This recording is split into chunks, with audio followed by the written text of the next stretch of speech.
Okay, it's called to order, Town of Basalt, Planning and Zoning Meeting, Tuesday, August 1st, 2023, at 6:35. So we have Bill Marin, Yo. we have Kyle Oberketter, Yes. Eric Bozick is absent, we have Rob Levitt. Here. Cindy Hirschfield is absent. We have Katie Hostetler. Yes. You have a quorum. Alrighty, item 2A, public hearing on 144 West Homestead, application for site plan review, special review, and slope review. James. Thank you. Let me please share my screen here. Okay. This is a public hearing on an application submitted by Ryan Thompson for site plan review, special review, and slope review to construct a single-family house and an ADU at 144 West Homestead Drive. The P&Z took a site visit this evening before the hearing, so P&Z's seen the site. This is the property located right here. It's on Homestead Drive, and then you have Cypress Drive going up to Tucker Lane, and Tucker Lane goes behind the property to the north. The subject property is a 5,900 square foot lot. It's a vacant property, and it's known as Lot C of the Mable Subdivision. It contains a flat bench area up adjacent to Homestead, and then it also has a slope that comes down towards the middle of the lot, and then you have another flat bench area on the back side of the lot that's adjacent to Tucker Lane. The proposal, as I noted, is for a single-family house to be constructed on the front part of the lot. This is Homestead Drive. And then on the rear of the lot, the applicant is proposing to construct a detached garage with an accessory dwelling unit of 500 square feet above it. The main house is proposed to be 1,700 gross square feet per the zoning requirements. The process for review includes the land use requests of site plan review, special review for an ADU, as well as slope review. As the special review requires the P&Z to make a recommendation to the town council, the town code mandates that the site plan review and the slope review be wrapped into the P&Z town council review process, with public hearings taking place at both the P&Z level as well as the town council level. Staff, in reviewing the application, has discussed and come up with a series of review and discussion items for P&Z to consider. They include consistency with the master plan. Staff has identified a series of goals and objectives from the 2020 master plan that we've included in your staff memo. And they promote small lots and small units on small lots, with ADUs being integrated into existing neighborhoods as one of the objectives of the master plan. Staff believes that this proposal is generally consistent with those goals and objectives that are identified in the staff memo from the master plan. Other topics include consistency with the R4MD zone district. The R4MD zone district is the R4 mixed density zone district. As is noted in the staff memo, that zone district was established to foster affordability by design, and we haven't had that zone district very long. It includes requirements for the 1,700 square foot maximum floor area on the main house, and it limits ADU to 500 square feet. So the applicant's proposed single-family house is consistent with the floor area, as well as the ADU also meets the floor area requirements for the R4MD zone district. In looking at the table that you have in your application, as well as the staff memo, The proposal also satisfies the height requirements as well as the setbacks that were established for the lot in the subdivision, as well as the zoning. And it also meets the parking requirements as is noted in the staff memo. And there is a minimum lot size in the R4MD zone district of 5,000 square feet for properties that request an ADU. And so this property at 5,900 square foot is allowed to request an ADU through the special review process. Related to the vehicular and access, as well as the parking, the applicant has proposed to take access from Tucker Lane at the back of the lot, and then has proposed to provide 3 parking spaces, 1 in the garage and then 2 in the driveway coming off of Tucker Lane.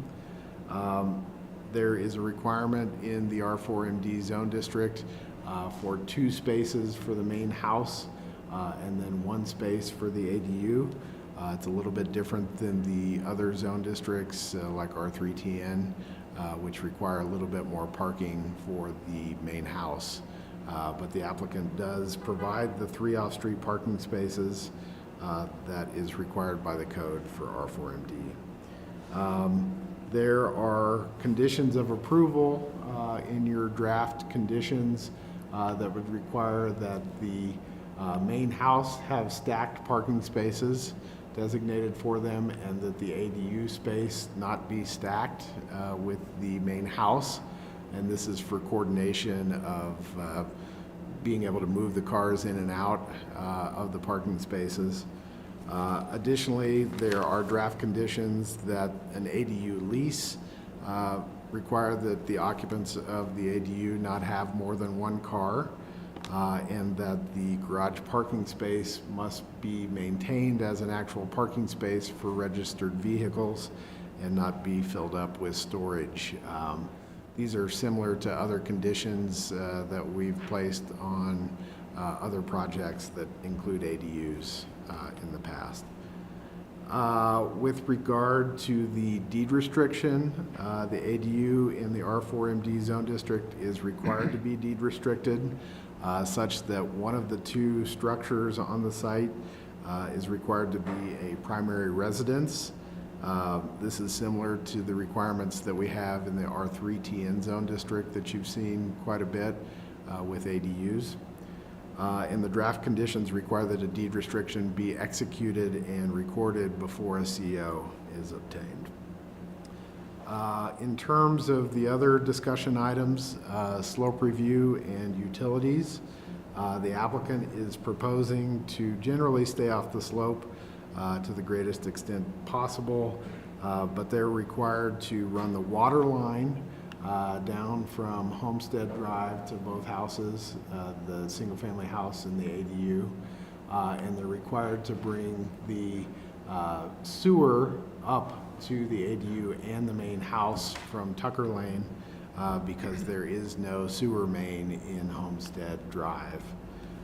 So they will have to disturb the slope to an extent. Staff has included draft conditions requiring that rockfall mitigation plan be provided and reviewed and approved by the building official and town engineer prior to permit. As well, there are some trees on the site that will have to be removed as part of the project and are proposed to be removed. Staff has checked in with the town arborist, and he is requiring that the applicant provide mitigation on the site for those trees to be removed on a 1-to-1 basis. There are some other landscaping requirements. The applicant has proposed to provide a landscaping plan that shows the mitigation for review by the town arborist prior to building permit issuance. Also, the fire district has expressed that no trees can be planted within 10 feet of the structure or the structures on the site for the wildfire mitigation requirements. There are draft conditions that would require the applicant to meet the sustainable building regulations and wildfire mitigation requirements that are in place at the time that they apply for building permits. Other discussion items include the vested rights. The applicant has proposed to meet the regular town code requirement for vested rights of 3 years. So there's a condition in there that the applicant would have to pull permits within 3 years to meet the vested rights requirements. Staff this evening would recommend hearing applicant comments, recommend taking public comments because it is a public hearing, and then providing P&Z discussion. Staff has provided draft conditions for the P&Z's consideration. If you're comfortable with the conditions, you could make a recommendation to the town council. So let me please stop sharing my screen here. We have the applicants by Zoom. We've got Gavin Merlino representing the applicant group. Gavin, do you have any comments for the P&Z? Hi, James. Can you hear me? Yeah, we can hear you. Great. Okay, I think Ryan's on here as well. I think he's in. We don't actually have. Work. Yeah, I don't think Ryan's on there for some reason. Okay. Well, no, that all sounds great. My only question that I was going to bring up, and maybe you'll get into this, was the 10-foot tree distance from any structure. Is that canopy or is that to trunk/base? My understanding is that's trunk base to structure. Okay. Yeah, and I think we'll get into that one-to-one mitigation as far as planting and what the arborist actually would like to see there. But I think everything else sounds great that you've gone over so far. And it looks like Ryan Thompson actually did pop on. Ryan, do you have any additional comments for the P&Z?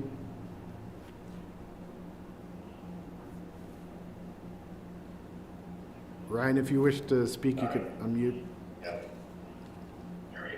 I'm sorry, I'm up in Wisconsin, so a little bit limited service there.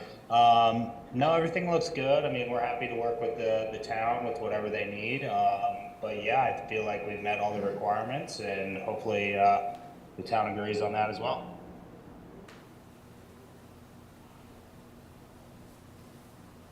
So staff would suggest taking public comments as it is a public hearing, and then We'll do commissioner questions first, and then we'll do public comments after that. Sounds Ryan, good. Do you have any questions of applicant or staff? I do not. Katie, do you have any questions? No? Kyle, questions? No. Okay, let's open this up for public comment at 6:46. So if anyone in the public has any comments to make, please do so. I don't see anybody here. Mark, you want to make a comment? A couple, but not, I think the application is a good response. Mark, could you come up to the microphone? I think the application is a good one. I think it conforms to that neighborhood. Architect did a good job. Ryan's doing a good job. My comment is more. Who are you and, well, why are you here? I'm me. I'm Mark Elise. I live next door to this property. I used to own this property. So I'm the one that had it changed to MD4 or whatever it's called. So I'm very familiar with it, and I think they're doing a good job there. Couple of things. There is no longer affordable housing, just so you all know. I'm sure you're acutely aware of that. So you should just be striking that language. It just doesn't exist anymore. We're talking about a multi-million-dollar development. It's not, nothing to do with what these guys are doing. It's fine. The other thing I'm here to comment on is we keep adding density up there, and now we're adding density down here. It's going to affect us up there. And it's a pedestrian street, and there's no acknowledgement in any of these reviews about keeping a pedestrian street and enhancing the pedestrian access there. So that's why I'm here today, just to comment on that. We've had a couple, Simi's house went in, great addition to the neighborhood, wonderful young couple. But, you know, we're getting this pressure now, and there's, you know, you walk down the street now, and right now, we're getting all the trailers coming through because of the impediments to downtown. That's going to continue all summer. That's temporary, but there is going to be an increase of traffic up there. People have to walk in the road. The section of road the street that this is on has no pedestrian amenities, period, none. We don't have pedestrian surfaces, we don't have decent signage, we don't have street trees, we don't have any of that, you know? And it's just, I mean, what's wonderful about that neighborhood is it is that. But with this increased pressure, it's going to change quick. So those are my comments. Good job, Ryan. Thank you, Mark. Thank you, Mark. Any other comments from the room? No? Do you want to give it a few minutes for online comments? Yeah, let me just read for anybody out there at home. If you would like to get on the meeting to provide comments on the Zoom, you can do so by calling in to the number 719-359-4580. And then you'll be in the webinar and you'll be asked for the webinar ID, which is 878-5209-0965. And you can look on the second page of the packet for this information. So maybe we give it a minute here.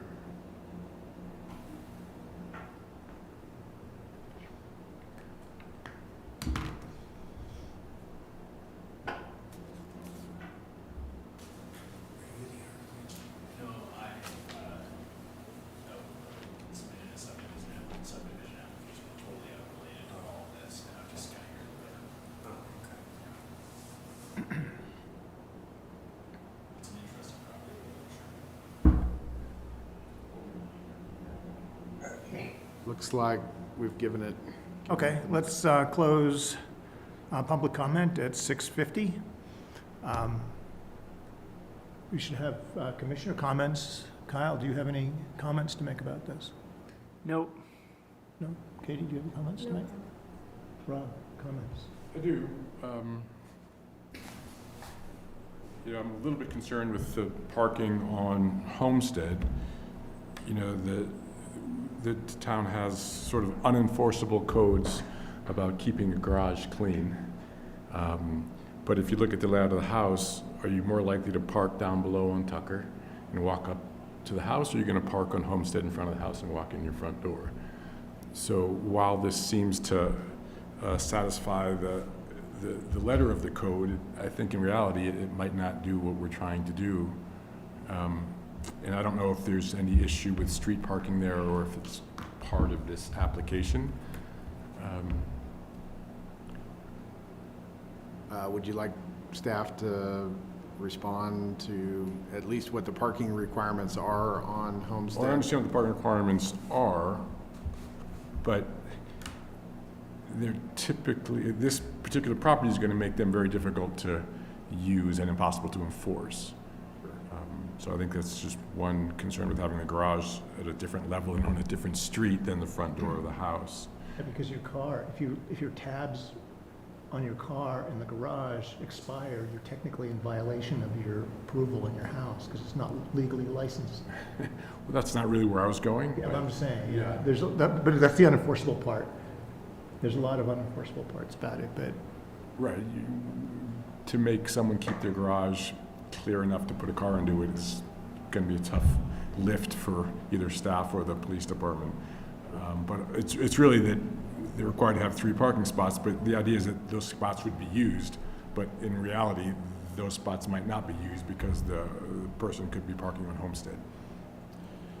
Yeah, you know, staff has actually run into an issue with garage parking spaces in another development being filled up with storage. And so we have had to have some conversations with this specific HOA about that. And, so far, I think we've been fairly successful in getting them to clear out their garages and use it as parking. Is it a perfect way to ensure that it's open for parking? No, but staff thinks it's about the best we can do. I mean, I feel like from our end, it meets the code, so as a P&Z, we're good for it, but I do think this should be part of the discussion when it gets in front of council, which is why I'm putting it on the record now. I'm sorry to see those mature trees go.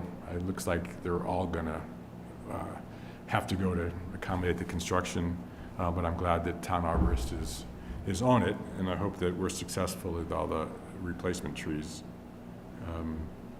And then it's interesting, as Mark's point is, we encourage density, right? That's part of our master plan, but we don't necessarily look at the consequences of that density. And I think that should be part of our future discussions as well. That's a good point. That's all I got. Okay. Well, I have a few comments to make. I think as far as the tree mitigation is concerned, I think that I'd like to see the applicant make a best effort to keep that big blue spruce out in front. I know that's a tough one to require because it's big and it's old, and you're building a house right behind it, so I don't see us being able to require that of them, but We do intend to keep that. yeah, I think it means quite a bit to the neighbors, but Yeah. I could, Not to this neighbor. They're the worst urban tree you could possibly have. Nothing grows underneath them.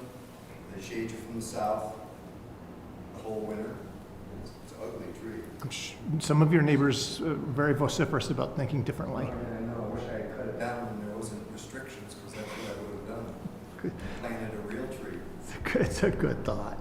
Okay, let's see, the parking is, in that neighborhood is an issue, but I don't think that we should encumber this project with any of those discussions. I think that's one that we should have as an ongoing discussion.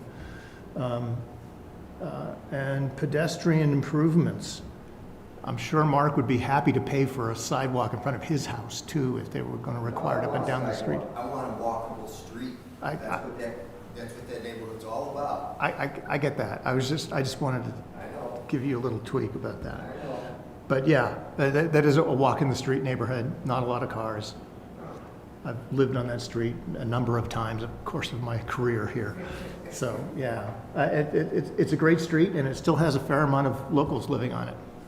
So it's a good thing. I have no further comments. Does anyone else have any further comments to make? Nope. Do we have a motion? I'll make a motion to approve as written by staff. Okay. Do we have a second? Yes. Okay, we have a first, we have a second. All in favor? Is there discussion, Kyle? You're about to say something? No. No? Okay. He was going to raise his hand and vote. All good. Okay, all in favor? Passes unanimously. Thank you all. Yay. Thank you. Okay. Let's see, we are at commissioner comments and staff updates. James. Thank you. We have Mike here with us this evening. Mike, would you like to introduce yourself? Mike is applicant for P&Z, if you'd like to come up and,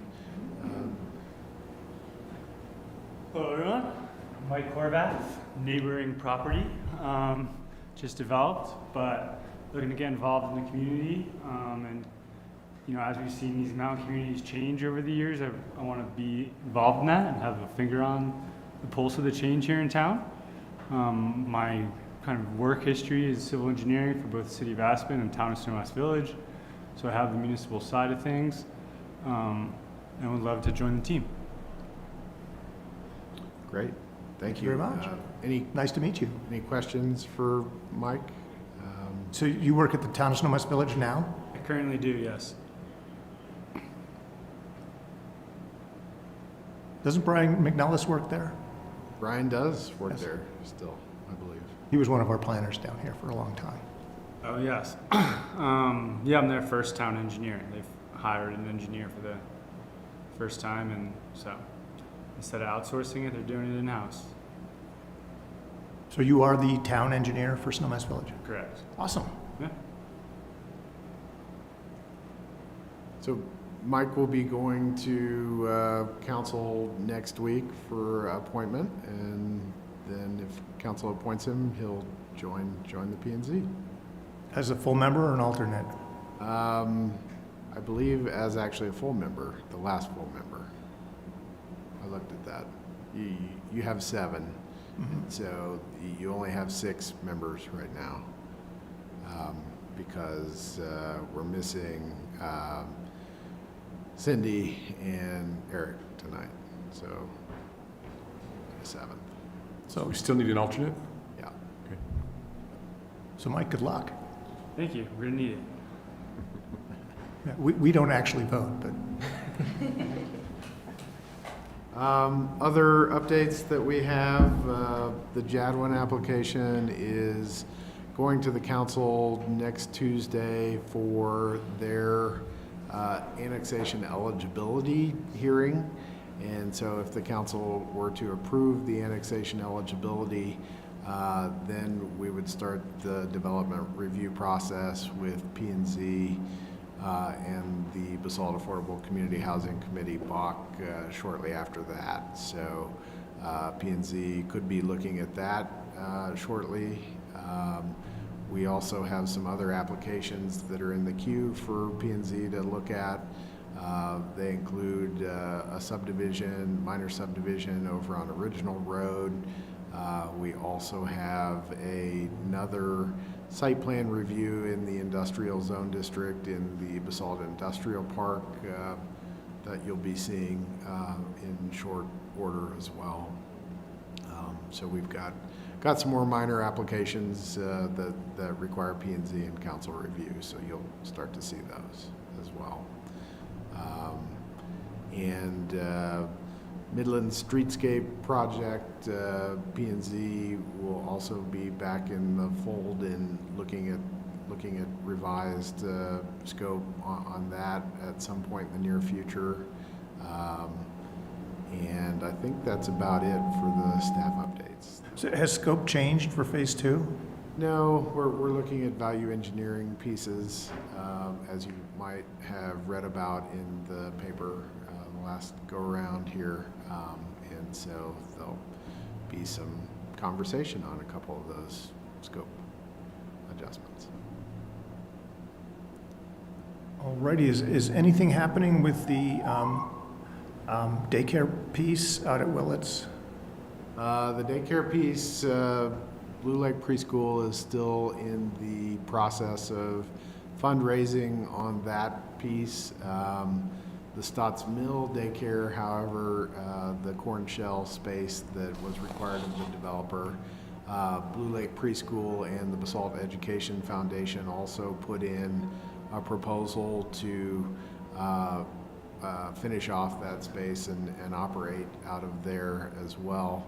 And so we're, as staff, negotiating a lease, and so you'll be seeing that going to council here shortly to hopefully be able to, get a daycare in that space out there.